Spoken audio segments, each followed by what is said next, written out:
नमस्कार दोस्तों, आपका संजीव ट्रैवलिंग ब्लॉग में स्वागत है। दोस्तों, आप सभी को पता है कि चारधाम यात्रा की तैयारी इस टाइम जोरों शोरों पर है। और आप सभी को बता दें कि चारधाम यात्रा 22 अप्रैल से शुरू होने जा रही है और केदारनाथ यात्रा आपकी 25 अप्रैल से शुरू होने जा रही है। दोस्तों, आप सभी को बता दें कि सरकार की तरफ से जितनी भी तैयारी हैं वो जोरों शोरों पर लगातार चल रही हैं। लेकिन जो लोग केदारनाथ यात्रा 2023 में जाना चाहते हैं वो भी अपनी तैयारी शुरू कर दी गई है। दोस्तों, आज हम इस वीडियो में बात करने वाले हैं कि हमें चारधाम यात्रा केदारनाथ यात्रा पर जाते समय हम अपने साथ क्या क्या सामान लेकर जाएं। दोस्तों, आप सभी को बता दें कि जो लोग हर साल चारधाम यात्रा या केदारनाथ यात्रा पर जाते हैं, इनको पता है कि जो भी हम बजट बनाते हैं, मान के चलिए हम चारधाम यात्रा केदारनाथ यात्रा के लिए हमने 5,000 का बजट बनाया। लेकिन जब हम अपना बजट बनाते हैं, अगर हमने 5,000 का बजट बनाया और कम से कम 3-4 हज़ार रुपये हमारा जो हम सामान लेकर जाते हैं उसका बजट बन जाता है।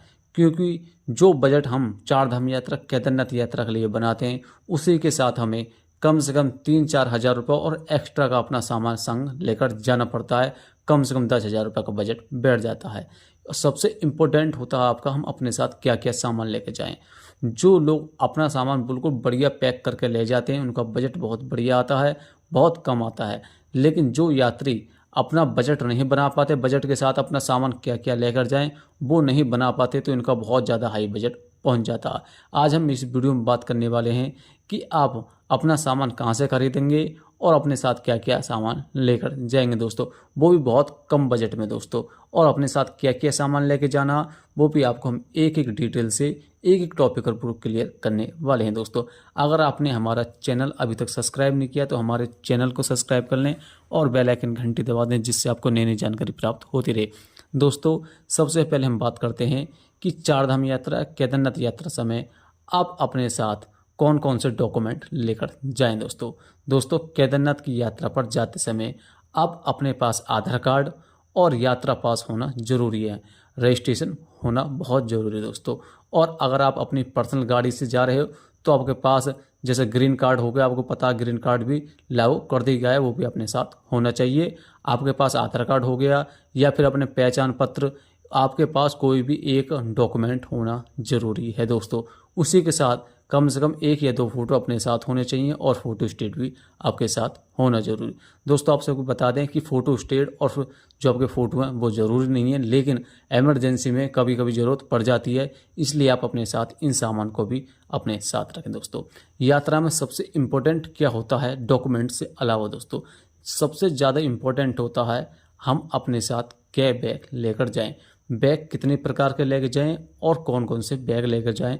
सबसे मेन उपयोग जितना हमारा सामान लेकर जाएंगे वो बैग में ही पैक करके ले जाएंगे, इसलिए हम अपने साथ कौन कौन से बैग और कितने वजन के बैग लेकर जाएं। दोस्तों, केदारनाथ की यात्रा पर जाते समय आपको एक बात की ध्यान रखनी चाहिए दोस्तों, कि आप अपने साथ ले जाने वाले ज़रूरतमंद सामानों को ट्रॉली वाले लगेज बैग में ले जाने से बचें। दोस्तों, हम आपको बता दें कि जो यात्री 2023 में चारधाम यात्रा या केदारनाथ यात्रा करना चाहते हैं वो अपने साथ बिल्कुल भी ट्रॉली वाला बैग नया लेकर जाएं। दोस्तों, क्योंकि ट्रॉली वाला बैग बहुत ज़्यादा आपको जितना भी आपकी ताकत है शरीर में वो आपकी सब खींच लेता है।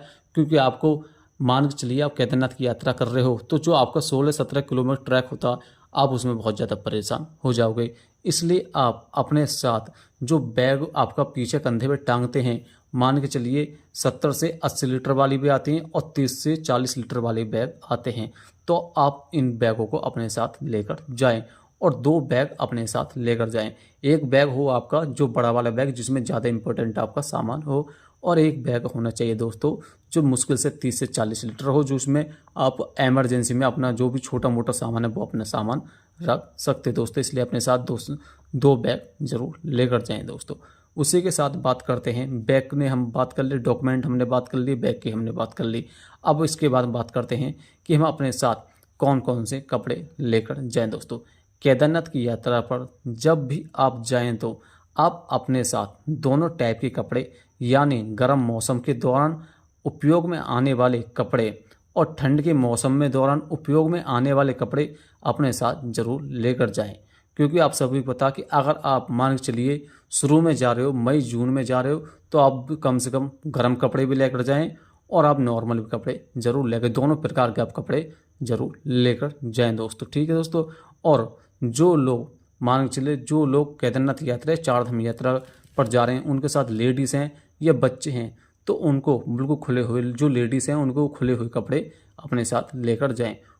खुले हुए मतलब मान के चलिए आपकी फैमिली में 4 लेडीज़ हैं, ठीक है, और चारों लेडीज़ शादीशुदा हैं, तो आप बहुत सी लेडीज़ ऐसी होती हैं जो बिल्कुल साड़ी ही पहनना सबसे ज़्यादा पसंद करती हैं, तो साड़ी बिल्कुल ना पहने। आप सूट सलवार हो गए, आपके और भी तरह के कपड़ा होते हैं, आप इन चीज़ों को पहनो जिससे आपको यात्राएं बहुत ज़्यादा आरामदायक हो सके दोस्तों। क्योंकि जो लेडीज़ साड़ी पहनकर यात्रा करती है उनको बहुत ज़्यादा परेशानी आती है, इसलिए सोच समझकर आप अपना बैग पैक करें और अपने बैग में कपड़े भी बिल्कुल सोच समझकर करें दोस्तों। ठीक है दोस्तों। उसी के साथ यात्रा के दौरान आप जूते कौन से लेकर जाएं दोस्तों, क्योंकि जूते बहुत ज़्यादा इम्पोर्टेंट होते हैं। क्योंकि आप सभी को पता है कि बहुत से यात्री जल्दबाजी में फैंसी जूते लेकर चल देते हैं।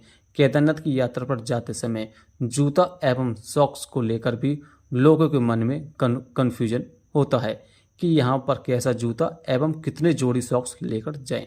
आपको बता दें कि आप केदारनाथ की यात्रा पर लेदर वाले जूते या कपड़े वाले जूते ले जाने से बचें, क्योंकि केदारनाथ की यात्रा पर आपको कई प्रकार के जल पर्वत से होकर गुजरना पड़ता है, जिसकी वजह से आपको लेदर वाले जूते या कपड़े वाले जूते आसानी से भीग जाते हैं और सूखने में काफ़ी समय लगता है। आप यहाँ पर ट्रैकिंग वाले जूते ले जाएं। यहाँ आपके लिए अच्छा रहेगा कि इसके अलावा आप अपने साथ कम से कम 5 से 6 जोड़ी सॉक्स जरूर लेकर जाएं दोस्तों। आप बिल्कुल भी कपड़े वाले जूते ना लेकर जाएं और चमड़े वाले जूते बिल्कुल ना लेकर जाएं दोस्तों, क्योंकि यहाँ लगातार बारिश पड़ती रहती है और मौसम भी चेंज होता रहता है, इसलिए आप जो ट्रैकिंग वाले जूते हैं उन्हें ही लेकर जाएं दोस्तों, सबसे बेस्ट होगा दोस्तों। केदारनाथ की यात्रा पर जाते समय बारिश से बचने के लिए आप अपने साथ क्या क्या लेकर जा सकते हैं दोस्तों। केदारनाथ की यात्रा पर जाते समय आप अपने साथ अपने ज़रूरत के हिसाब से छाता, रेनकोट एवं अपने साथ ले जाने वाले बैग या सामान के लिए रेन कवर अवश्य ले लें दोस्तों। एक बात और, जितना हो सके आप इन सामानों को अपने शहर से ही खरीदें दोस्तों, क्योंकि आप पता है कि अगर आप मॉल से सामान खरीदोगे तो आपको बहुत ज़्यादा महंगा पड़ेगा। आप जो आपकी लोकल मार्केट है वहीं से आप अपना सामान खरीदें। अगर आप ऑनलाइन से भी खरीदोगे तो ऑनलाइन में बहुत ज़्यादा महंगा सामान मिलता है। अगर आपके पास में कोई मार्केट है तो आप उन मार्केट से अपना सामान खरीदें। कोई भी सामान आप हरिद्वार ऋषिकेश में चारधाम यात्रा पर ना खरीदें, क्योंकि यहाँ पर आपको बहुत ज़्यादा महंगा सामान पड़ सकता है। एक अपने सामान की एक लिस्ट बना लें, उस लिस्ट को लेकर आप अपने मार्केट में जाएं। बेशक आपके 4 या 5 दिन लग जाएं, आप अपने सामान ढूंढ कर अपने रख लें, क्योंकि अगर आप अपने मार्केट से खरीदोगे तो आपको बहुत ज़्यादा सस्ता पड़ेगा दोस्तों। अगर आप अदर मार्केट से खरीदोगे, मान के चलिए मॉल से, ऑनलाइन से या हरिद्वार ऋषिकेश में खरीदोगे तो आपको बहुत ज़्यादा महंगा पड़ेगा दोस्तों। इसलिए आप इन चीज़ों को अपनी लोकल मार्केट से ही खरीद लें दोस्तों। केदारनाथ की यात्रा पर ले जाने वाले कुछ बहुत ज़रूरी सामान दोस्तों। केदारनाथ यात्रा पर आप अपने साथ एक टॉर्च जरूर लेकर जाएं दोस्तों, क्योंकि टॉर्च भी बहुत ज़रूरी है दोस्तों। उसी के साथ अपने पास एक पावर बैंक होना जरूरी है दोस्तों, क्योंकि पावर बैंक इसलिए ज़रूरी है क्योंकि चारधाम यात्रा केदारनाथ यात्रा में लाइट का हिसाब किताब थोड़ा बेकार रहता है। अगर आपके पास कम से कम 2-3 मोबाइल हैं, या आप अपने बिजनेस छोड़कर आ रहे हो या कोई अपना मेन इंपॉर्टेंट काम छोड़कर आ रहे हो चारधाम यात्रा केदारनाथ यात्रा, आपके पास लैपटॉप भी है, बहुत चीज़ें, तो अपने साथ बढ़िया से बढ़िया पावर बैंक जरूर लेकर आएँ दोस्तों। ठीक है। उसी के साथ अगर आपके पास 2-3 मोबाइल हैं, लैपटॉप है और आपके मान के चलिए आपके 3-4 मोबाइल भी नहीं है, आप कम से कम 6-7 लोग हो और 6-7 लोग कम से कम 6-7 तो मोबाइल होंगे। अगर आप एक कमरा लेते हो, कमरा में चारधाम यात्रा केदारनाथ यात्रा में जितने भी होटल मिलेंगे उसमें केवल एक सिंगल ही बोर्ड मिलता है, और आप मान के चलिए 6-7 जितने लोग हो तो अपने मोबाइल कैसे चार्ज करोगे। तो इसलिए एक एक्स्ट्रा बोर्ड आता है जिसमें कम से कम 6-7-8 एक साथ मोबाइल चार्ज हो सकते हैं। आप इस बोर्ड को ज़रूर ले लें, लेकिन बढ़िया वाला बोर्ड लें, बिल्कुल लोकल वाला बोर्ड ना लें। लोकल में और ओरिजिनल में मुश्किल से 10-20 रुपये का फ़र्क होता है, इसलिए आप बढ़िया वाला ही अपने साथ लेकर चलें दोस्तों। ठीक है। उसी के साथ अपने साथ घर से एक पानी की बोतल ज़रूर लेकर चलें। जो कोई कोल्ड ड्रिंक की जो बोतल होती हैं 2 लीटर 2.5 लीटर की, उसे अपने साथ लेकर चलें, क्योंकि अगर आप चारधाम यात्रा केदारनाथ यात्रा में अपने साथ पानी की बोतल नहीं लोगे तो आपको बहुत ज़्यादा महंगी पड़ सकती हैं। इसलिए आप अपने घर से ही कम से कम 2.5 लीटर की या इससे छोटी बोतल लेकर चलें, जिससे आपको कोई भी महंगा सामान ना खरीदना पड़े। जैसे ही आपकी बोतल खाली हो तुरंत आप रास्ते में पानी भरते चलें दोस्तों। ठीक है दोस्तों, उसी के साथ अपने साथ खाने पीने की चीज़ घर से ही लेकर चलें। जैसे हम बिस्कुट हो गए, आपके नमकीन हो गए, चिप्स हो गए, और कुछ ऐसे सामान अपने घर जैसे बर्फ़ी हो गए, लड्डू हो गए, ऐसी चीज़ बना के चलें जो चारधाम यात्रा या केदारनाथ यात्रा के रास्ते में बेकार ना हो, जो कम से कम 6-7 दिन चल जाएं। इससे ये होगा जब आपको भूख लगेगी या रास्ते में आप चाय पानी पियोगे तो आपको रास्ते में ये चीज़ बहुत काम आएंगी, जिससे आपका खाने पीने का जो खर्चा है बहुत ज़्यादा बच जाएगा दोस्तों। ठीक है दोस्तों, अब सबसे इम्पोर्टेंट बात आती है कि हम अपने साथ कौन कौन सी दवा लेकर जाएं, क्योंकि सबसे इम्पोर्टेंट ये चीज़ होती है। बहुत से लोग इस चीज़ को भूल जाते हैं, छोड़ देते हैं कि हम रास्ते बीच से ले लेंगे। अगर दोस्तों आपको बस में उल्टी हो जाती है, बुखार हो जाता है, रास्ते बीच में कुछ हो जाता, तो आपके पास ना तो मेडिकल होगा ना डॉक्टर होगा। इसलिए अपने पास इन चीज़ों को रखें दोस्तों। रखना कैसा है मैं आपको बता देता हूँ। आप मेडिकल स्टोर पर जाइए और मेडिकल स्टोर पर जाकर आप डॉक्टर से कहिए कि ऐसे मैं चारधाम यात्रा केदारनाथ यात्रा पर जा रहा हूँ, मुझे अलग अलग प्रकार की एक एक लिफाफे में दवा लिख कर दे दीजिए। ठीक है, मान चलिए बुखार की दवा है, एक लिफाफे में गिरी, ऊपर बुखार लिख दिया। एक दवा पूरा पैकेट लिया आपने उल्टी का, आपने एक लिफाफा लिया, गिर दिया, और लिफाफा ऐसा होना चाहिए बढ़िया वाला। ठीक है, और सबरे पिन्नी में पैक करके लेकर जाओ दोस्तों। इसलिए अपने साथ बुखार की, खांसी की, जुकाम की, हर चीज़ की अपने साथ दवा जरूर लेकर जाएं दोस्तों। बेशक चारधाम यात्रा केदारनाथ यात्रा से आपको सामान ये बचकर आ जाए, क्योंकि जितनी दवा हैं वो आपको घर भी काम आ जाएंगी। ठीक है दोस्तों, अपने साथ कम से कम एक एक पत्ता जरूर लेकर जाएं दवाई का। ठीक है, और अपने हिसाब से आप दवा ले सकते हैं। मान के चलिए मुझे कुछ और बीमारी है, मुझे बार बार ये प्रॉब्लम होती है, तो इसलिए आप इन चीज़ों को अपने साथ जरूर लेकर जाएं दोस्तों। ठीक है दोस्तों, उसके बाद बात करते हैं कि केदारनाथ यात्रा जाते समय अपने साथ कैश कितना लेकर जाएं। अब हम जो बहुत से लोग वीडियो देख रहे होंगे वो सोच रहे होंगे कि अगर हम चारधाम यात्रा केदारनाथ यात्रा पर जा रहे हैं तो कैश तो हम पूरा लेकर जाना पड़ेगा। मान के चलिए अगर हम 10,000 का बजट है तो 10,000 लेकर जाने होंगे। नहीं दोस्तों, अब बहुत से लोग ऐसे सोचते हैं कि अभी तो मैं अपने पास 3-4 हज़ार रुपया बैंक से निकाल कर जिम में रख लेता हूँ, बाकी रास्ते में निकाल लूँगा। नहीं दोस्तों, आप मान के चलिए आपका 10,000 का बजट है तो 10,000 में से 6-7 हज़ार रुपये अपने साथ रखें, कुछ अपनी जिम में रखें, कुछ बैग में अपने साथ रख कर ले जाएं। क्योंकि रास्ते बीच में ऐसा हो सकता है कि आपको एटीएम ना मिले और परेशानी आपको ज़्यादा बढ़ सके, तो इसलिए आप इन चीज़ों को अपने साथ जरूर रखें दोस्तों। और अपने पास एटीएम भी कैश भी दोनों चीज़ होना चाहिए। सबरा आपके पास कैश, जितना भी आपके पास कैश है जेब में ना होना चाहिए। कुछ परसेंट आपका जेब में होना चाहिए और कुछ परसेंट आपका बैग में होना चाहिए। ठीक है दोस्तों, इसलिए आप इन चीज़ों को भी बहुत बहुत जरूर ध्यान रखें। ठीक है दोस्तों, उसी के साथ बात करते हैं कि केदारनाथ यात्रा पर जाते समय हमारे पास कौन सी कंपनी का सिम होना चाहिए।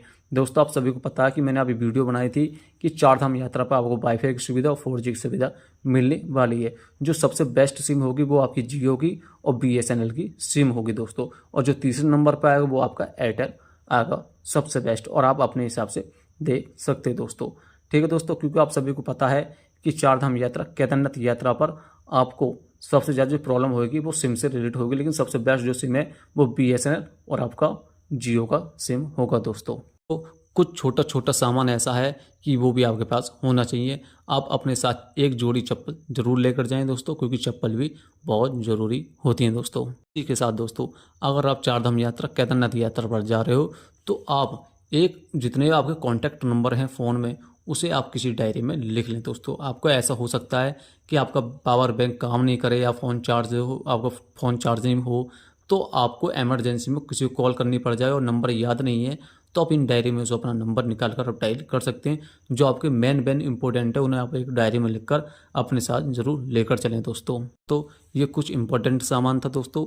अगर हमें लगेगा कि इससे अलग कुछ और इम्पोर्टेंट सामान हो सकता है तो हम आपको वीडियो ज़रूर बनाकर देंगे दोस्तों। हर हर महादेव।